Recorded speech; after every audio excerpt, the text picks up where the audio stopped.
साला छोटे वाला हमारी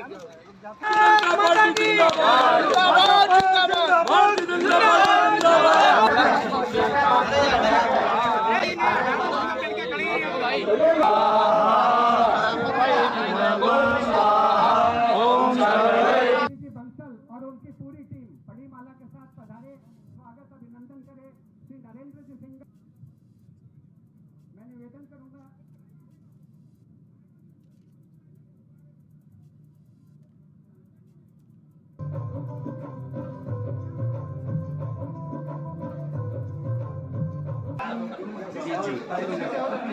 और ये पता स्वागत है भाई, स्वागत है। मैं डॉक्टर शैलेश सिंह जी से निवेदन करूंगा कि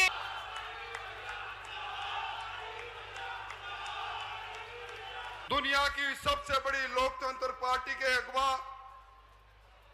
जिसके साथ 18 करोड़ से ज्यादा लोग, याद है ये राजेंद्र जी बैठे हुए हैं, तो याद है आपका जब हम लोग बांसवाड़ा में रहने के लिए तैयार होने, 2 कमरे, किचन को जाना गया भरतपुर, ऐसे पावन स्थान पर आने का मौका मिला है। मैं से देश को निकाल करके सेवा की दृष्टि से विकास को आगे बढ़ाने का काम। साला छोटे वाला हमारी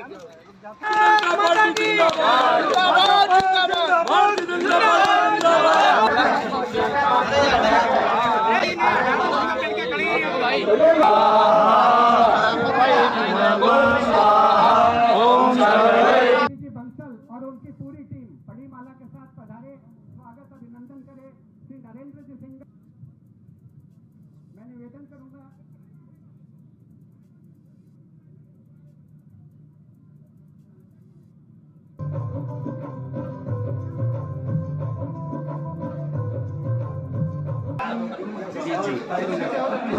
ये वैसे और ये पता स्वागत है भाई, स्वागत है।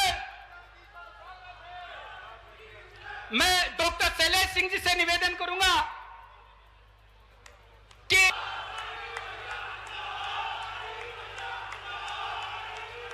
दुनिया की सबसे बड़ी लोकतंत्र पार्टी के अगवा,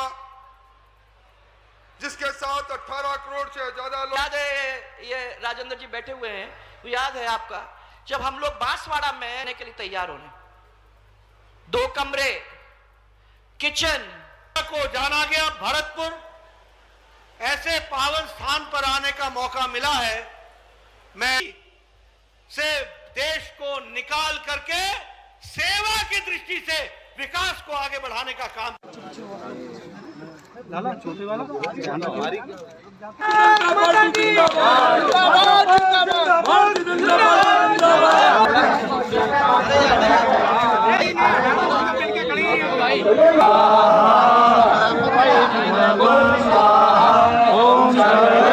बंसल और उनकी पूरी टीम बड़ी माला के साथ पधारे। स्वागत अभिनंदन करे श्री नरेंद्र जी सिंह। अर्जुन टीवी में स्वागत आपका। मैं हूं योगेंद्र। आप देख रहे हैं खास खबर। खास खबर में हम बात करेंगे राजस्थान में नेताओं के दौरे के साथ साथ बीजेपी एक बार फिर वंशवाद को लेकर के आक्रामक है। उनका कहना है कि हमने विकासवाद दिया, वंशवाद गैर भाजपाई विपक्षी दल दे रहे हैं। तो चलिए, यही हमारा एजेंडा है। प्रधानमंत्री नरेंद्र मोदी 2 दिन पहले ही भोपाल में बूथ कार्यकर्ता सम्मेलन में भी ये बात कह चुके हैं। उन्होंने बाकायदा नाम गिनाया कि किसकी जगह कौन रिप्लेस कर रहा है। और कांग्रेस का कहना है कि ये जिस दिन विपक्ष एकता के लिए बैठक हुई उसके बाद में भाजपा बौखला गई है और इसी तरह के प्रधानमंत्री से लेकर नीचे तक फुजूल बयान दे रहे हैं। वंशवाद उनके यहाँ पे भी है लेकिन उन्हें दिखाई नहीं देता। खैर चलिए, मैं ज्यादा चर्चा नहीं करूंगा। हमारे साथ पैनलिस्ट इस वक्त जुड़ चुके हैं। प्रतीक सिंह जी भाजपा से हैं, कांग्रेस से प्रतीक सिंह जी, भाजपा से मदन प्रजापत जी हैं और आम आदमी पार्टी से अभी हमारे साथ राजपाल फोगावट जी जुड़ेंगे। मैं प्रतीक जी आपके पास आना चाहूंगा। बीजेपी के तमाम नेता, और मुझे लगता है कि आने वाले दिनों में जब भी सभाएं होंगी तो पहला एजेंडा यही होगा, वंशवाद, विपक्षी दलों का और हमारा विकासवाद। देखिए, मुझे ऐसा लगता है कि जेपी नड्डा जी को ना तो भाजपा में कोई सीरियसली लेता है और ना कोई जो देश के जिस भी कोने में जाते हैं ना जनता उनको सीरियसली लेती है। इसी एजेंडे के साथ में वो प्रचार करने हिमाचल प्रदेश भी गए थे, जो उनका गृह राज्य है, और वहां की जनता ने उनको धूल चटा दी, उनको बता दिया कि आपकी बातों में आने वाले नहीं है। दूसरी बात, आज वंशवाद की बात बड़ी उनको याद आई। उनके बगल में वसुंधरा राजे जी बैठी थी। वसुंधरा राजे जी से पूछ लेते, आप कौन से संघर्ष के नाते आप बीजेपी के अंदर आए? उनकी माता जी बीजेपी के अंदर की फाउंडर मेंबर रही हैं, उसके बाद में वो, उनके बाद में उनके पुत्र सांसद रहे हैं, और आप वंशवाद की राजस्थान में बात कर रहे हैं। मैं कह रहा हूं आपको देश से लेकर राजस्थान की इतनी लंबी लिस्ट है। राजस्थान की लिस्ट गिना दूं मैं, केंद्रीय मंत्री अर्जुन राम मेघवाल है, उनका बेटा राम मेघवाल वो तैयारी में, भैरव सिंह शेखावत, नरपत सिंह राजवी, अभिमन्यु राजवी, पूर्व सांसद जसवंत सिंह, उनका बेटा मोहित यादव, पूर्व सांसद राम सिंह कसवा, उनका बेटा राहुल कसवा अभी सांसद है, उनकी माता जी पूर्व में विधायक रही हैं और समाज कल्याण बोर्ड की चेयरमैन रही हैं। झुंझुनू सांसद है जो अभी नरेंद्र खीचड़, उनकी बहू जो है हर्षिनी कुलरी जिला प्रमुख है झुंझुनू की, बेटी नगर निगम की परिषद की पार्षद है, और उनका जो बेटा है वो मंडावा से टिकट मांग रहा है। पूर्व सांसद जो कृष्णेंद्र कौर दीपा है, उनका बेटा दुष्यंत सिंह, पूर्व सांसद कर्नल सोनाराम, उनका बेटा रमन चौधरी, पूर्व मंत्री प्रभुलाल सैनी, उनका बेटा मनीष सैनी, पूर्व मंत्री राम प्रताप बेटा अमित साहू, पूर्व मंत्री सुरेंद्र पाल टीटी, उनका बेटा समनदीप सिंह, पूर्व मंत्री गुरजीत सिंह, उनका वो जो पोता है वो गुरबीर सिंह, और बहुत लंबी लिस्ट है। आप कौन से वंशवाद की बात कर रहे हैं? आप उसी घर में सांसद बना देते हैं, फिर उन्हीं के घर में समाज कल्याण बोर्ड का मेंबर बना देते हैं, उन्हीं के घर में पार्षद बना देते हैं, उन्हीं के घर में जिला प्रमुख बना देते हैं। तो आज याद आई है, अब इनके पास राजस्थान में क्या मुद्दे तो बचे नहीं है, तो मुद्दे बचे नहीं है, कुछ तो करना ही है, तो झूठ का सहारा लीजिए। झूठ का सहारा ना तो हिमाचल प्रदेश में नड्डा का चला था और ना राजस्थान में चलेगा। यहां पे तो एक बयार चल चुकी है, राजस्थान को पूरे प्रदेश में नंबर 1 एक स्टेट बनाना है। 2030 का हम टारगेट लेके चले, और जनता को हम लोग जो जनहितैषी नीतियां दे रहे हैं उसके दम पे हम चुनाव लड़ेंगे। मदन जी, अभी आपने सुना कि वंशवाद बीजेपी को खुद को नहीं दिखाई देता है, हमारे यहाँ पे वंशवाद दिखाई दे रहा है। योगेंद्र जी, बड़ी हास्यास्पद बात है जिस तरीके से प्रतीक जी बोल रहे हैं, और वो पूरी लिस्ट पूरे सांसदों के बेटों की। प्रभुलाल जी, मेरे को बड़ा हंसी आई, प्रभुलाल जी सैनी के बेटे का नाम गिनवा रही है, जबकि वो कभी कहीं चुनाव लड़ा नहीं है उन्होंने। और वंशवाद में मैं तो ये कह रहा हूँ योगेंद्र जी कि वंशवाद की जो परिभाषा इनके यहाँ, हमारे यहाँ परिभाषा अलग है। आप इस चैनल के एडिटर हैं, आप इस चैनल के मुख्य हुए, तो आपका बेटा सीधा यहाँ नहीं आएगा, हो सकता है वो काम करेगा, उसमें काबिलियत होगी तो आ जाएगा। एक परिवार पूरे संगठन को चलाएगा। मैं तो कहता हूं आज प्रतीक जी कांग्रेस का इतिहास उठा के देख ले, आजादी के बाद से लेके आज तक कौन जो है कांग्रेस के राष्ट्रीय अध्यक्ष रहे, अच्छी तरह भली बात इनको याद हो जाएगा, इनका आईना नजर आ जाएगा उसकी। और ये वंशवाद की परिभाषा जनता जानती है, प्रतीक जी को जनवाने की आवश्यकता नहीं है मुझे। लेकिन मैं दूसरी तरफ ये कह सकता हूँ, ये लेके आ रहे हैं, ये कहते युवाओं को, इनका उदयपुर में सम्मेलन हुआ था, कथनी करनी और किस तरीके की बात होती है। छोटा सा सवाल, मैं एक बात जानना चाहूं कि वंशवाद का मतलब केवल अगर विपक्ष में वंशवाद है तो है, अगर जैसे अभी इन्होंने कहा कि वसुंधरा जी का बेटा सांसद, और भी कई लोगों के, राजनाथ सिंह जी का भी अगर इन्होंने उदाहरण दिए, बहुत सारे ऐसे लोग हैं, तो वो वंशवाद में काउंट नहीं करेंगे। आपने कहा कि हमारे एक सेकंड, आपने कहा अनुराग ठाकुर जी हैं, आप कहेंगे कि हमारे डेफिनेशन अलग है, इनके यहाँ पे अलग है। देखिए राजनाथ सिंह जी, परिवारवाद तो देखिए कायदे से परिवारवाद होता है, दूसरे का अवसर दीजिए, ऐसा तो है नहीं कि उस कॉन्स्टिट्यूएंसी में कोई आदमी नहीं है, ऐसा नहीं है। जो जिसकी काबिलियत संगठन में काम कर रहा है, जनता के पास में चुनाव में जाता है। आज अखिलेश यादव जी की पार्टी में मुलायम सिंह जी के बाद में कौन बनेगा? अखिलेश यादव बनेगा। अखिलेश यादव के बाद में किसी कार्यकर्ता का कोई बनेगा क्या? कांग्रेस की जो वंशवाद की नीति है उसके अंदर गांधी परिवार के अलावा किसी का ध्यान में है क्या? मैं ये कह रहा हूँ कि काम करिए, खड़गे जी राष्ट्रीय अध्यक्ष, दिक्कत होगी। मैं योगेंद्र जी आपकी डिबेट में बीच में बोलता नहीं हूँ। मैं ये कह रहा हूं कि खड़गे जी राष्ट्रीय अध्यक्ष कैसे हैं वो सब जानते हैं। आज भी राहुल गांधी जी के पास में कोई दायित्व नहीं, उसके बाद भी खड़गे जी उनको आगे करके चलते हैं, और उनकी बैनर और पोस्टर में किस हैसियत से मत बताओ हमारे को, यहाँ जनता जानती है आपका चाल चरित्र चेहरा। मैं वंशवाद की जो बात कर रहे हैं योगेंद्र जी, मैं कह रहा हूं कि राजनाथ सिंह जी के बाद में उत्तर प्रदेश के मुख्यमंत्री और उत्तर प्रदेश के अध्यक्ष उनके पुत्र होंगे, ये कहीं नहीं लिखा हुआ नहीं है। राजनाथ सिंह जी के बाद में जो है उनके पुत्र बैठेंगे, ये कहीं नहीं है। आज डॉक्टर का बेटा डॉक्टर बन सकता है, मैं मानता हूं इस बात को, लेकिन उस हॉस्पिटल का डायरेक्टर नहीं बन सकता है। कि आज ये बोल रहे हैं कि मैं करके आपको ये कहना है कि सांसद तक तो चलेगा, ये नहीं मंत्री तक भी चलेगा। देखिए आज ये बताइए, लेकिन वो आगे नहीं चलेगा, मतलब उसके आगे पार्टी जो चलाएगी वो नहीं चल सकता। जेपी नड्डा जी के बाद में राष्ट्रीय अध्यक्ष उनके पुत्र नहीं बनेंगे, कार्यकर्ता तय करेंगे कौन बनेंगे। इससे पहले नितिन गडकरी जी के बाद में उनके पुत्र कहाँ है वो कोई पता नहीं है। आप लोगों का पॉलिटिकल एजेंडा है, आपस में एक दूसरे का जवाब दीजिए। लेकिन वंशवाद में देखिए, वंशवाद में आप पूरी तरह से खारिज नहीं कर सकते हैं कि हमारे यहाँ वंशवाद नहीं है। आप कैसे खारिज कर सकते हैं? कोई तो है ना आपके यहाँ पे भी ऊपर से वो नीचे तक चैन चली आ रही है। किसी की रिकमेंडेशन या किसी के पुत्र होना हमारे यहाँ काबिलियत नहीं होती है योगेंद्र जी।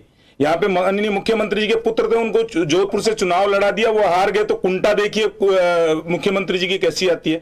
ये जो बैठ के जिस तरीके से जवाब आज प्रतीक जी को ये देना पड़ेगा, ये कह रहे थे हम जीत रहे हैं सीटें, राजस्थान में बहुमत आ रहा है।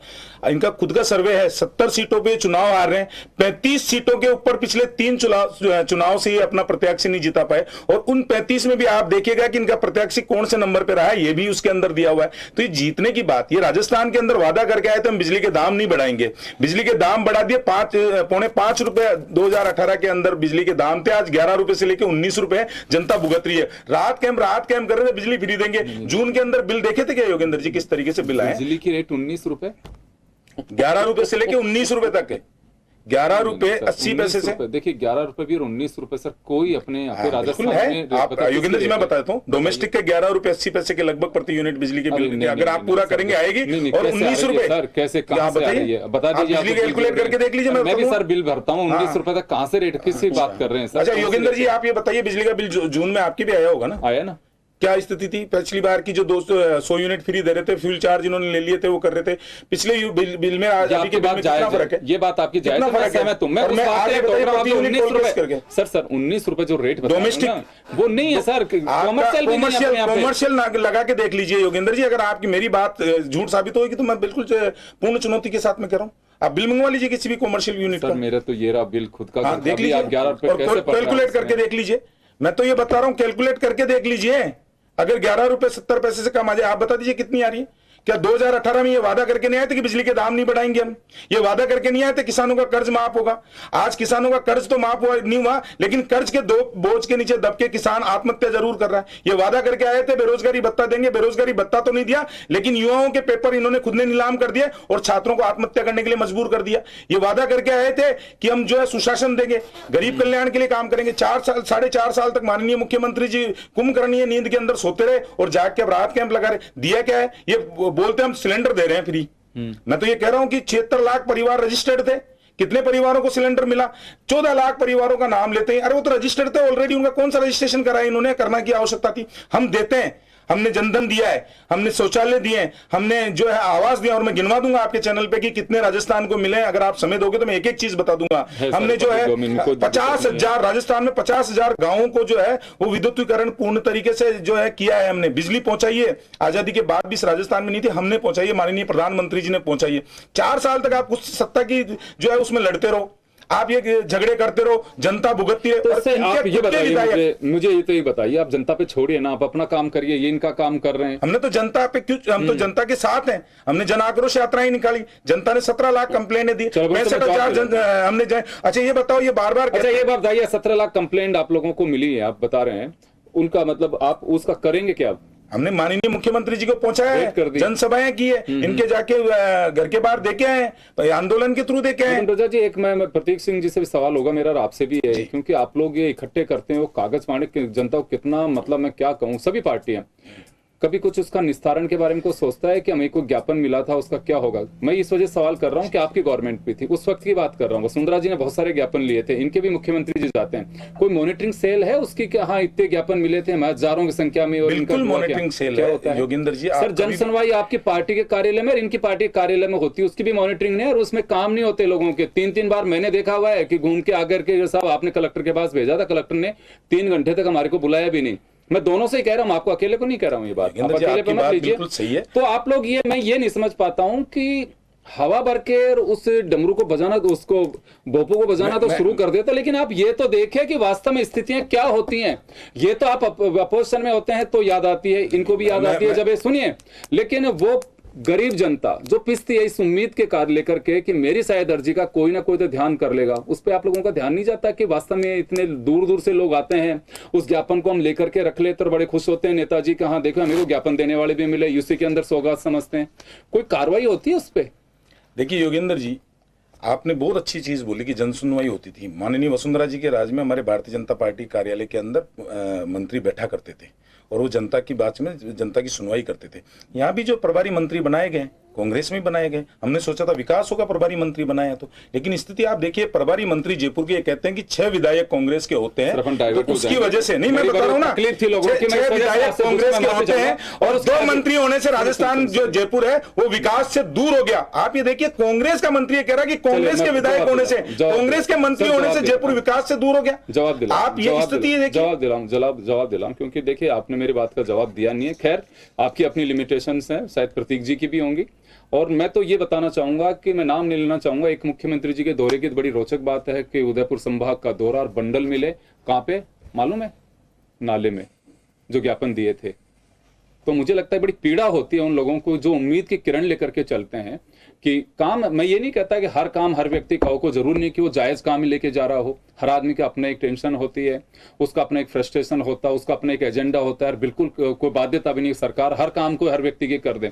मैं मान लो मेरा पर्सनल को एजेंडा लेकर के जाऊं, वो करे नहीं करे को जरूरी नहीं है, लेकिन अगर गाँव का कोई है, सामूहिक है, उस पर भी गौर करना चाहिए। प्रतीक जी अभी बहुत सारी चीजों को लेकर के, और ये मदन प्रजापति जी एक सिंबॉलिक है बीजेपी के तमाम नेता आने वाले दिनों में इसी तरह से आपकी सरकार को और आपकी पार्टी को घेरेंगे। देखिए, मैंने अभी बताया कि नड्डा जी ने आज जो भाषण दिया उसके अंदर मुद्दों की बात तो की ही नहीं, वो तो बात कर रहे थे वंशवाद की। अभी मदन जी बोल रहे थे कि ठीक है, कोई बेटा, उनका बच्चा विधायक तो बन सकता है, सांसद तो बन सकता है, मुख्यमंत्री का बेटा मुख्यमंत्री नहीं बनेगा। बसवराज बोम्मई के पिताजी क्या थे? अनुराग ठाकुर के पिताजी क्या थे? बाद में कांग्रेस उसके बाद में रीता बहुगुणा और विजय बहुगुणा के क्या थे? मदन जी आ रहा हूँ। राहुल गांधी, सोनिया गांधी तो प्रधानमंत्री बने ही नहीं। आप क्या बातें करें, प्रधानमंत्री बने क्या? रिमोट से सरकार, अरे रिमोट से सरकार आप कैसे चला रहे हो? मदन जी एक बात बताइए, मैं रोक भी रहा हूँ आपको बीच में, क्योंकि देखिए उनको मैंने चुप कर दिया था। दूसरी बात मेरे ये समझ में नहीं बैठ पा रही, अभी जैसे ये उदाहरण दे रहे हैं कि आपके यहाँ तो काबिलियत है और राहुल गांधी, प्रियंका गांधी, सोनिया गांधी में काबिलियत नहीं है, राजीव गांधी में काबिलियत नहीं थी, फिर किस वंशवाद की बात कर रहे हो आप? सर अब एक बार सुनिए, आप सुनिए, आपका जवाब आ गया, आपका जवाब आ गया, घूम के वही जवाब, आप जरा जवाब सुनिए अब। देखिए, और गरीब की बात कर रहे थे, ये 2 साल पहले एक खबर छपी है, 27 करोड़ लोगों को वापस गरीबी रेखा के नीचे अंदर डाल दिया इन्होंने। हमने 23 करोड़ लोगों को गरीबी रेखा से निकाला था और इन्होंने वापस 27 करोड़ लोगों को गरीबी रेखा के अंदर डाल दिया। ये भास्कर की खबर है, ये लीजिए, ये लो भास्कर की खबर है, ये लो भास्कर की खबर, बता क्या दूंगा, ये लो, आपको लिंक भेज दूंगा, मैं लिंक भी भेज दूंगा मैं, और शेयर कर दूंगा इसके डिबेट के बाद में, ट्वीट पे आप पढ़ लेना और आपके नेताओं को भी जाकर के पढ़ा देना।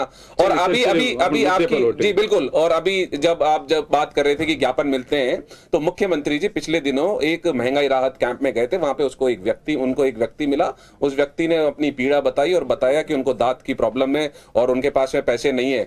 उनकी जो पीड़ा थी उसको मुख्यमंत्री जी ने समझा और आपने देखा, कल जो परसों न्यूज आई थी उसमें देखा कि किस तरीके से उस व्यक्ति का इलाज फ्री में हो गया है। तो हम ज्ञापन को बिल्कुल इस तरीके से लेते हैं, किसी की कोई प्रॉब्लम है, किसी को जन सुनवाई है तो उसको पॉजिटिव वे में लेते हैं। दूसरी बात, ये उज्ज्वला योजना की बात कर रहे थे, 76 लाख परिवार जो थे उज्ज्वला और बीपीएल मिला के, हमने इनसे डेटा मांगा, इन्होंने डेटा नहीं दिया और वो उसके बाद में हमको रजिस्ट्रेशन कराना पड़ा। उस 76 लाख में से 14 लाख लोगों ने सिलेंडर खरीदा, हमने उनकी डीबीटी कर दी, उनके बैंक में ट्रांसफर कर दिया।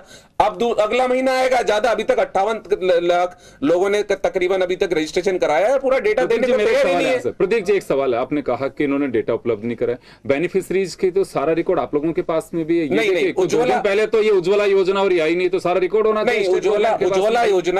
उज्ज्वला योजना केंद्र सरकार की पूरी जो योजना है वो केंद्र सरकार की योजना थी, जिसके अंदर भी उसके अंदर भी रामेश्वर तेली जी ने यह आंकड़ा दिया था राज्यसभा के अंदर कि 4.25 करोड़ लोगों ने तो पहली बार सिलेंडर नहीं भराया, दूसरी बार, और 7.5 करोड़ लोगों ने दूसरी बार सिलेंडर नहीं भराया क्योंकि 1100 के पार हो गया। और हमने सोचा 6 महीने फिर पता नहीं कौन सी को कर रहे हैं। मैं चैलेंज बोल रहा हूं, मैं चैलेंज के साथ बोल रहा हूं। मदन जी आपने सुना नहीं, उन्होंने ये नहीं कहा 6 महीने में मान लो किसी का सिलेंडर, इन्होंने कहा कि एक बार, आपने बात नहीं सुनी, वो हो सकता है कि किसी का सिलेंडर 1 साल ही चल रहा हो, पूरी बात सुनिए आप उनकी, ये नहीं कह रहे वो आपको कि बात तो सुनिए। दूसरी बार उन्होंने कहा कि दूसरी बार सिलेंडर 6 महीने, दूसरी बार कैसे होगा योगेंद्र जी आप बताइए? ये लीजिए, 6 महीने तक तो आज तक की खबर है, ये 6 महीने तक तो फ्री है। अरे ये लीजिए, आज तक की खबर है, पढ़ लीजिए, 6 महीने पढ़ लीजिए, आज तक की खबर है ये पढ़ लीजिए, पढ़ने की आवश्यकता नहीं है। राजस्थान की लेकर के आए आपकी सारी राजस्थान की जनता ने करोड़ों रुपए की राहत का नाम पता लग गया, करोड़ों रुपए की राहत दे रहे तो आपको लग रही है मिर्ची, क्योंकि हम उनको राहत दे रहे हैं। आपको 4.5 साल नींद में सो रहे थे, अरे सच्चाई देखो, देखिए क्या ये सच्चाई देखो आपकी, ये उज्ज्वला योजना की सच्चाई देखो, हाल बजा रहे हो, उज्ज्वला योजना की सच्चाई देखिए आप, उज्ज्वला योजना की जनता पिसती रही, सच्चाई सच्चाई दिख रही है क्या? पढ़ना आता है आपको, पढ़िए ये सच्चाई पढ़िए आप। प्रतीक जी एक मिनट, राजपाल फोगावट जी हमारे साथ। राजपाल जी, मैं एक बात जानना चाहूंगा कि आप लोगों के यहाँ तो खैर नई पार्टी है, लेकिन विपक्ष निशाने पे है बीजेपी के वंशवाद को लेके कि विपक्षी दलों में वंशवाद है, हमारे यहाँ पे डेवलपमेंट यानी कि विकासवाद है। क्या कहेंगे इस पे आप? सभी साथियों को नमस्कार। सबसे पहले तो बात शुरू करने से पहले मैं आप सभी साथियों को ईद अल अजहा की मुबारकबाद देता हूँ, बहुत पावन मौका है। जहाँ तक आपने वंशवाद की बात की सर, वंशवाद का टॉपिक ऐसा है कि मेडिकल साइंस में एक बीमारी होती है कलर ब्लाइंडनेस। उसमें आपको कुछ कलर्स दिखते हैं, कुछ कलर्स नहीं दिखते हैं। और एक और बीमारी है, उस बीमारी का नाम है भुलैया साइटिस। भुलैया साइटिस में आदमी भूल जाता है। कांग्रेस और बीजेपी जब भी वंशवाद की बात करते हैं तो खुद के वंशवाद को भूल जाते हैं। खुद के वंशवाद के जो उदाहरण हैं उनके प्रति उनमें कलर ब्लाइंडनेस आ जाती है। तो मेरा ये कहना है कि वंशवाद के मुद्दे पे बीजेपी और कांग्रेस आज अपने इस डिबेट में बैठे हैं, उनको लॉजिकली अधिकार नहीं है कि वो वंशवाद के ऊपर कुछ बोल सकें, क्योंकि दोनों ही पार्टीज में इतने नाम भरे पड़े हैं वंशवाद को लेके कि आप उनकी अगर लिस्ट बनाओगे तो आप ये पूरा आपका शो वो लिस्ट गिनाने गिनाने में खत्म हो जाएगा। तो मेरा ये मानना है कि इन दोनों पार्टीज के पास कुछ बचा नहीं है। तो ये एक रिपीटेड डिबेट होती है जिसपे कि एक दूसरे के ऊपर आरोप लगते हैं। और इस आरोप में होता क्या है कि बीजेपी, जिसने कि अपने प्रवक्ताओं के थ्रू एक, मैं कहूं कि एक weapon of mass dissipation and distraction है, वो उलझाते हैं, बहकाते हैं और उस टॉपिक को चेंज कर देते हैं। जो काम की बातें वो इस चीजों में दब जाती हैं। एग्जाम्पल अगर देना चाहें तो बीजेपी के पास भी वंशवाद को लेकर अपना सबसे बड़े नेता अमित शाह जी, वहीं से शुरुआत कर लीजिए, दूर क्यों जाएं। दूसरे बीजेपी के सबसे बड़े नेता हैं, वो वंशवाद को कर रहे हैं। राजनाथ सिंह जी हैं, उनके बेटे वंशवाद को हावी कर रहे हैं। सुषमा स्वराज जी का दिवंगत, उनका आप एग्जाम्पल ले लीजिए। कर्नाटका में येडुरप्पा का एग्जाम्पल ले लीजिए। राजस्थान में वसुंधरा राजे और दुष्यंत जी का एग्जाम्पल ले लीजिए। और कांग्रेस की तो बात ही क्या करनी, वो तो गंगोत्री है वंशवाद की। जिस मुद्दे के ऊपर मोदी जी कांग्रेस के ऊपर इतना हावी होते हैं वो इसीलिए क्योंकि उनकी जो पूरी पार्टी चल रही है वो उसका बेस ही वंशवाद है।